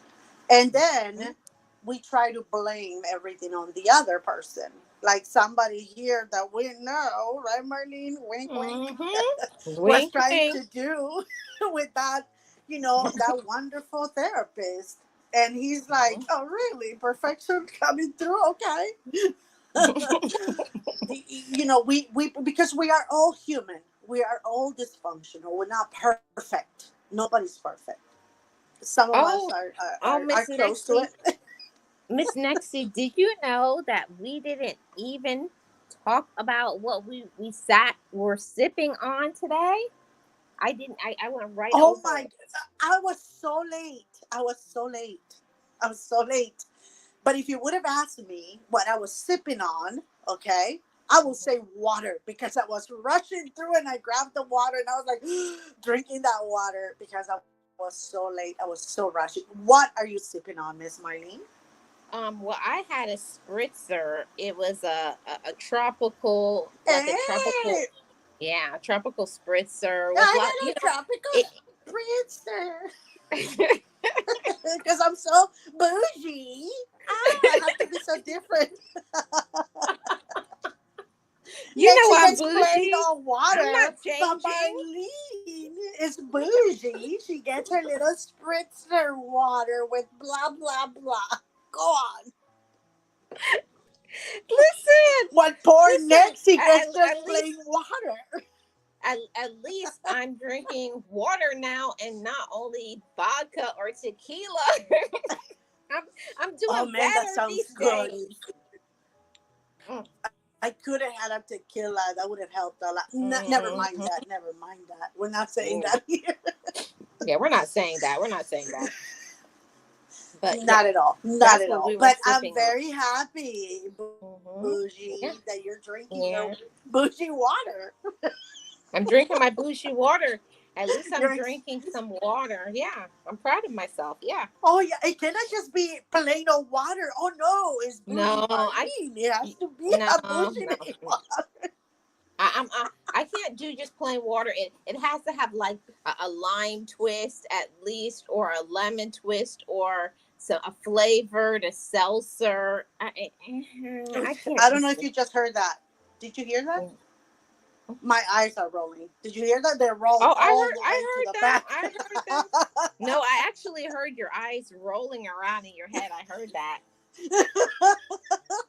You know, and that's the thing. For me, I love plain water. Like I love drinking water. No, no, no, no. I'm a person that I have to have Ooh. flavored water. I have to have, those little drops, those Milo, you know, to flavor the water, because I'm a juice type of person. I'm just being honest, but I'm trying to Have do you met better. Have you met Mr. Oh my God, he's my favorite boy in the world. Oh, he Mm-hmm. doesn't like plain water. He makes a face when he drinks it. You have to Mm-hmm. add, a little ocean spray, cranberry juice or something, or some sort of Mm-hmm. flavor because he makes a face when he drinks plain water. You should be related somehow. Yeah, that's my friend. Yeah, I'm not. Don't go Don't there, be Marlene. jealous. Don't be Don't. jealous, Miss Maxine. Don't be jealous, because I know you. Okay, okay. You know what? I'm not gonna go there. I'm gonna behave. I'm gonna be on my element. I'm not gonna go there with you. Fine. But next time you need something, you better call your best friend. Mister, you know whose name. I cannot say Oh, here. Go I ahead and call know. him. Oh, I know. But I have But to say Marlene, something that. Go ahead. go for it. Go for it. No, no, say it. Say it. Say it. I have to say something that my dad used to say. My dad used to say something, and I was like, "What is he talking about?" But my dad used to always say that in a relationship, it's not about what you want all the time. It's about what will be good for us. And I never understood that when I was younger. I was like, that don't make no sense. I was like, that's stupid. But in a relationship, Thank you. sometimes the things that we want is not good for us, but the person you're with can see the bigger picture. And yeah, so you have to trust But the person you, you're with. dad's come up with this weirdest things. It's not always about you, and I'll be like, why not? It is always all about me. So when when I got married, my dad had a talk with my husband, and he said, you're a nice man. I really really like you, whatever. But you know, she's the last of 6 kids. She's the baby, and And my husband said, "Oh yeah, I'll take care of her." And my dad, "No, no, no, that's not what I'm trying to tell you." She is very set on her ways. Um, Sometimes she can be very temperamental, and she wants to do things a certain way. And most of the time she's right. But, without telling him, she's stubborn and a brat sometimes. My dad, was saying, and she's set on her ways and she likes to do things on her own. She's very independent. And my husband said, yeah, I understand. I know.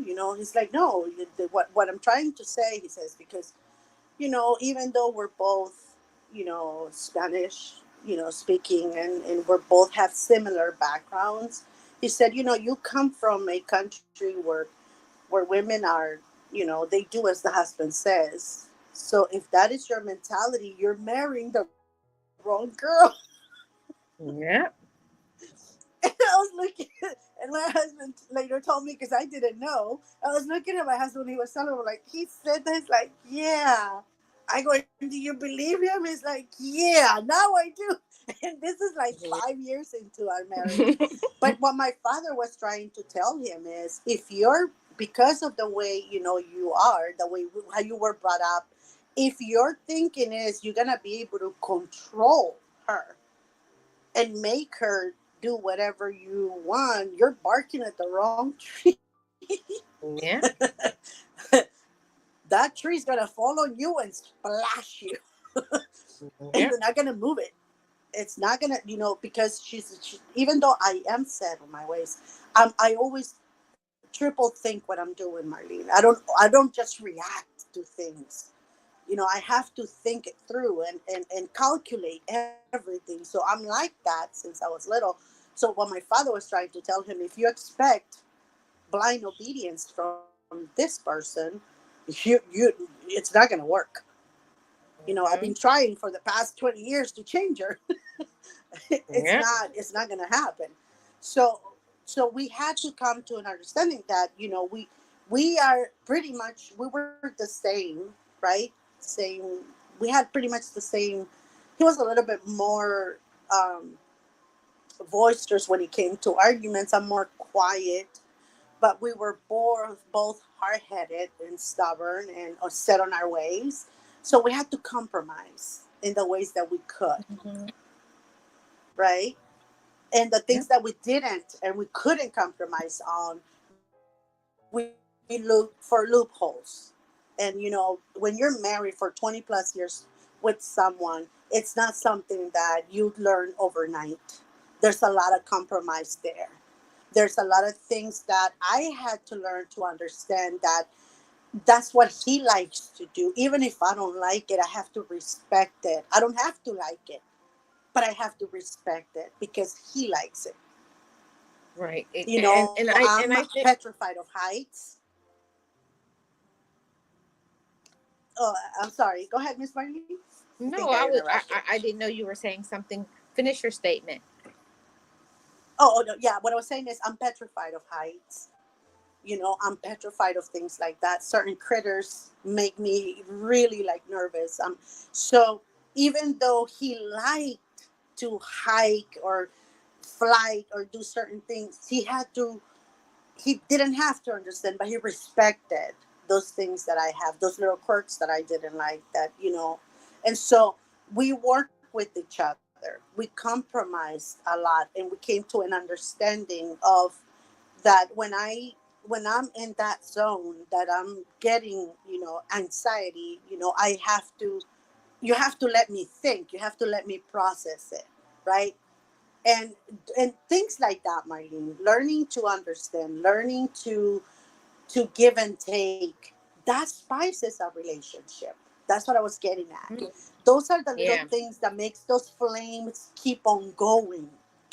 Stepping Hmm. over someone, not respecting them, not respecting their fears, their enjoyments, their whatever, all those things kill flames.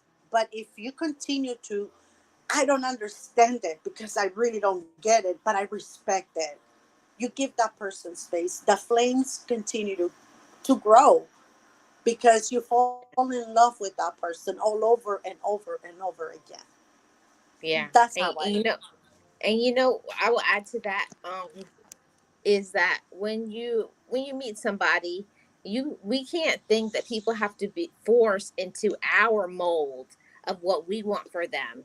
We have to let them be who they are, and then the things that are like no, like I can't negotiate on that, like things like being rude or being unloving or being unkind, like those are some of the things that we you can work on together so that you can be happy in the relationship, because I think that's very important to the stayability, for you staying in the relationship and being loyal and respect. Because I can say, as a woman, I lose respect for a man if I'm telling you something that's important to me and they're rolling their eyes or like, when is this conversation over? I lose respect for Mm, somebody.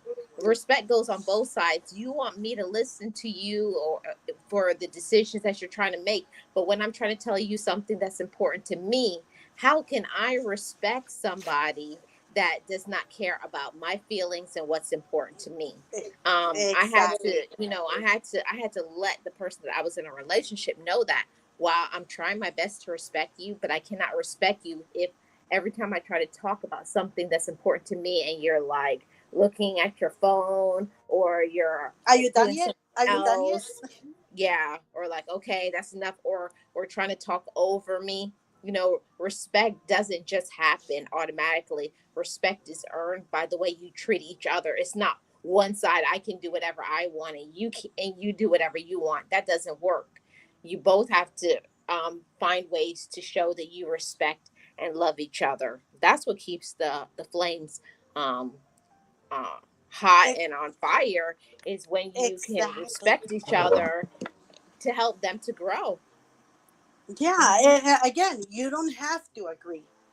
Yeah, I might be have more feelings than you, more fears than you. I can have, more things to say than you. I deal with my emotions differently than you. You don't have to like it, but I will appreciate if you respect the fact that I do things differently and not put me down or say, "Oh, here we go again. Oh my God, just get over it. Just get over it." It's like, what do you mean, just get over it? This is not something you get over it just like that. This is a real fear. So when people do things like that, and we sometimes do it, sometimes not on purpose, we may be on a bad place, bad time at that moment, and we might say, "Oh my God." But then, you realize you have to apologize and say, "You know what? I don't know why I did that or why I said that. I am so sorry." And you can always go back, but you keep the flames going by putting into the relationship exactly what you want to get out of it.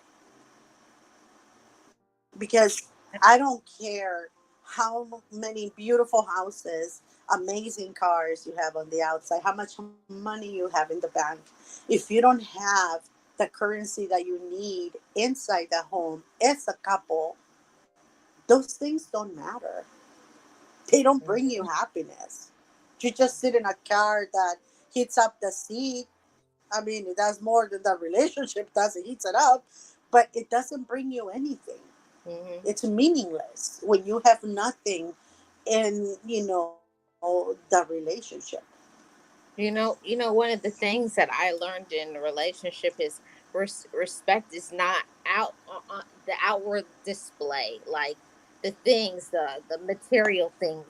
That love is shown in the action. Who is that person when they're not around me?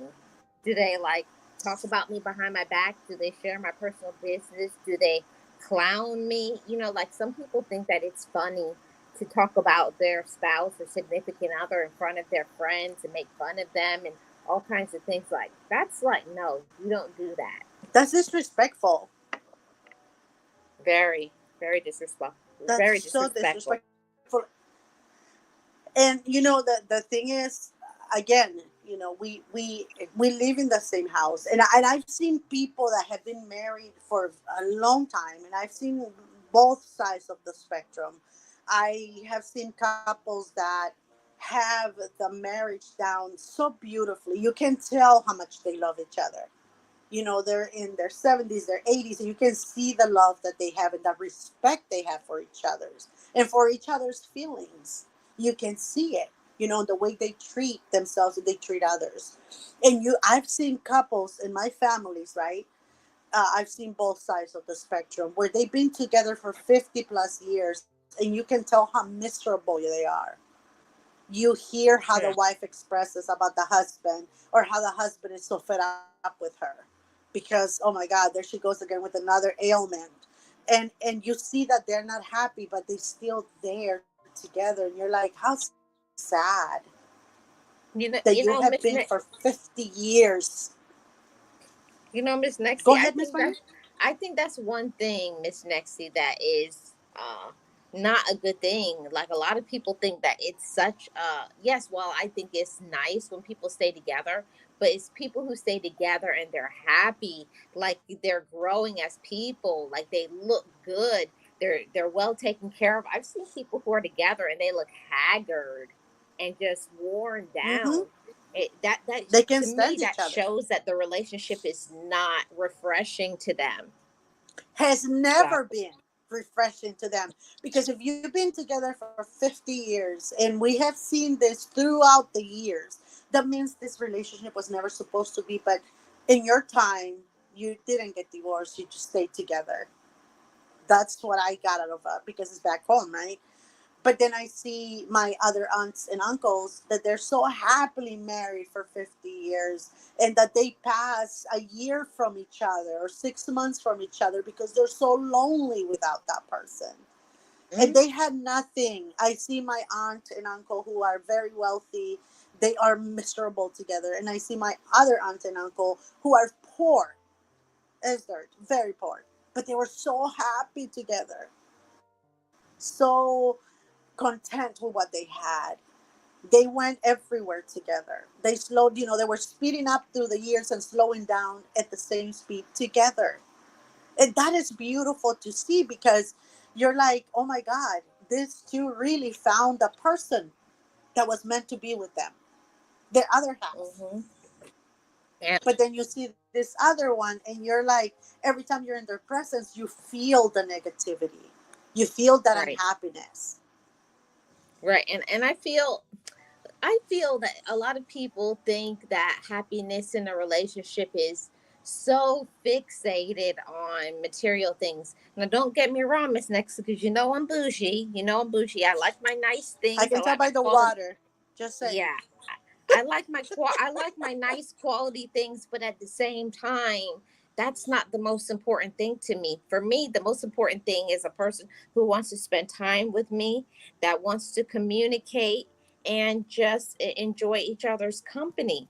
That for me, who cares about having this beautiful home and all you do is in that home is argue and you know, put each other down, or you go in one room and the other one goes in the other, and it's like that's what you call it. That's a roommate situation, and I feel that would be a nice conversation to have another day. Is that relationships where people are Yes. roommates, Let's, and yeah, I'm gonna write that on our down right next now. sip and chat. Mhm. Our next sip and chat is gonna be all about that, the roommates.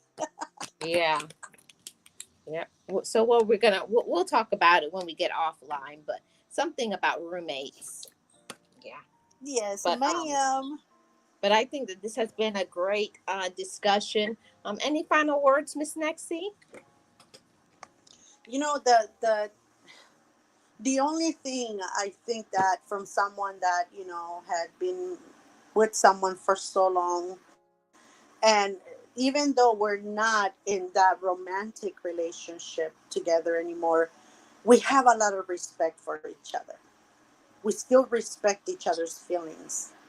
We still Mhm. respect what we had together and what we have, which is our children. So the only thing I can leave people with right now is that, respecting each other is the first and most important thing that you can do in a relationship, because that will allow you to take into account, their likes and dislikes. And just with respect, you're going to be able to continue on that journey together and continue to keep those flames going. When you lose respect for someone in a romantic relationship, that's when those flames get extinguished, because there's nothing there anymore. That's the Yeah, only thing I can leave people with. Thank you Yeah. for having And me, Miss Marlene, and for waiting for me. And I'm so sorry. I promise. Next sip and chat, I have nothing planned that day. Nothing. uh-huh. Yeah, yeah, yeah. We forgive you. We love you too much, Miss Nexty. That's what I Yeah, wanted to hear because I was about to end this friendship right here and right there. So I think my final words with this, with keeping the fire going in the relationship, I think number one thing that's important is communication. Another one is learning to respect each other and making time, and I would say also making room to grow in the relationship. Don't expect perfectionism. Expect people to change and to either grow up or to slow down. Best part of a relationship is learning how to grow and make your relationship work based on what you both need, not what the outside says you should look like, not like an Instagram or whatever, a YouTube community post says you should look like, but how you both are happy in the relationship and you're doing what is necessary to make each other happy. You know what makes your partner happy, so do those things. Thank you so much for joining me today, Miss Nexty, and everybody. Thank you so much for coming to the Sip and Chat. I'll see you all on the next one. Bye bye, everybody. We'll see you back next week.